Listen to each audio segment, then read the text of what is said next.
beast must be stopped. I wouldn't be so quick to call it a beast, Crandall. We thought the same about the Frostadon when it was just protecting the frostylings. Maybe the fire frog here has a reason behind its actions too. Well, it certainly doesn't look defensive to me. Purely destructive.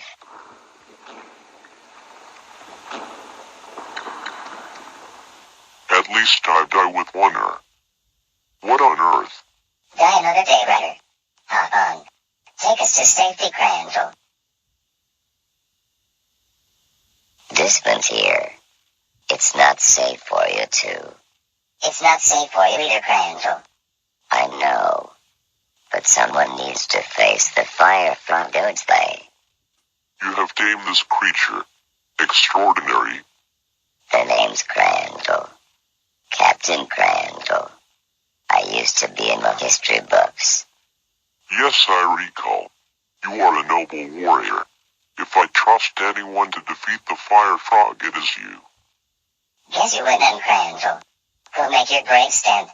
But please be careful. I've lost too many friends. Look at the size of the thing. And look at the lava. I've never seen a bigger danger in our sea.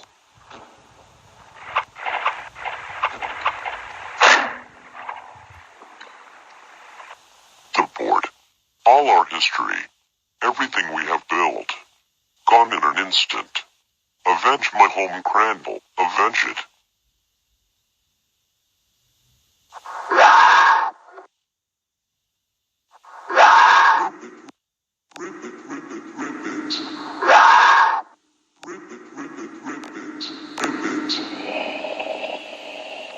Frosty. Are you two having a conversation? What's gotten into you? Do you know this frog?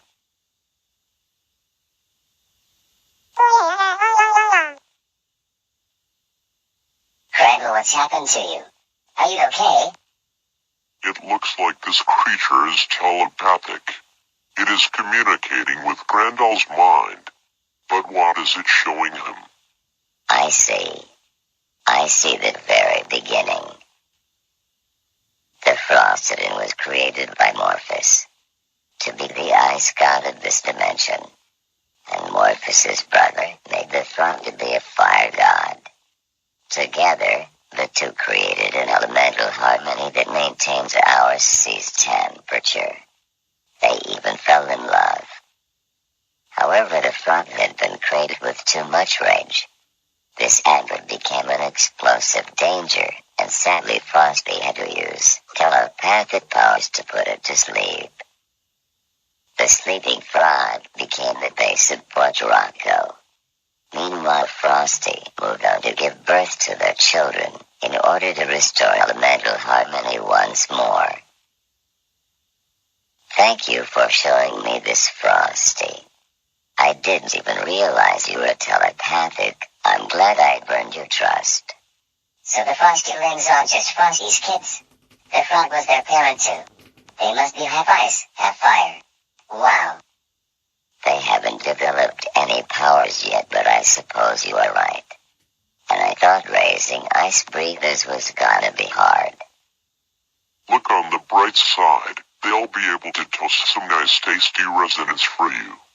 And don't you see, your creature has showed us the solution to our struggle on this day. The telepathic powers can put the frog to sleep once again, hopefully never to be disturbed. Of course. Is he right, Frosty? Is that what you are going to do?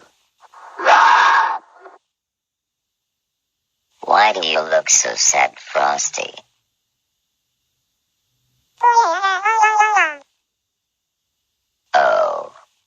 Oh no. No, Frosty, you can't.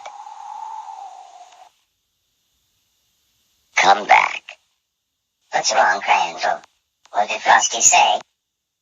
Look after the kids.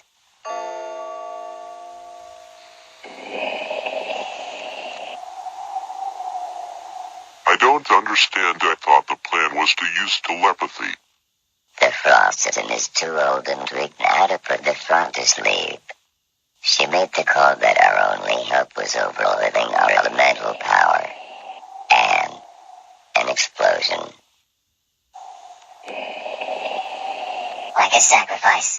or Crandall. I'm so sorry.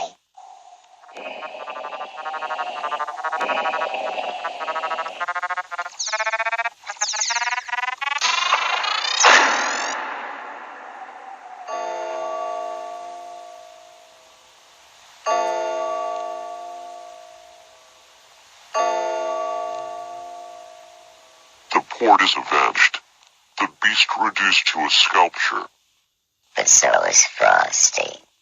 Oh, poor Frosty. You shouldn't have had to do that. There should have been another way. What's important, Crandall, is that she saved the day. Who knows where else that frog could have took its rage. The Frostadon was a hero, and we shall never forget that. Your Majesty, I have some bad news. Port Rocko has been destroyed. By the volcano, you mean? Like, for real. Oh my. I didn't believe it was possible. This is a disaster. But maybe we can use it as an opportunity.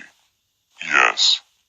We might as well turn its ruins into a brand new royal mine, ran by the army. Now we no longer need to compete with Wellington. But what about the citizens of Port Rocko?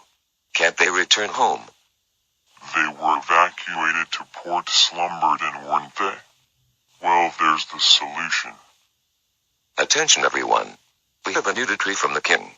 As Port Rocko no longer exists, these refugees are now citizens of Port Slumberton. What? We can't all just live here. There is no space. The king can't just say that. It's criminal. Cramping us all together. Oh, Lex was right. Lance is going to use this to his benefit. I have to get to the palace. So you see, Gregor, no hard feelings. But no port. No king's salvager. I understand, your majesty. All my honor is tarnished. Not to me, Gregor. You are the last man fighting for that port. I've never seen something so honorable. Port Slumberton is a nice place. I shall make sure you are welcomed. I'm sorry, children. Frosty isn't coming back. It's just us now. It's just us. I warn you, your majesty. You have betrayed my port. Maybe so. But you don't scare me now, Lance. Without your port, your accumulated wealth and your influence will swiftly fade. Not yet.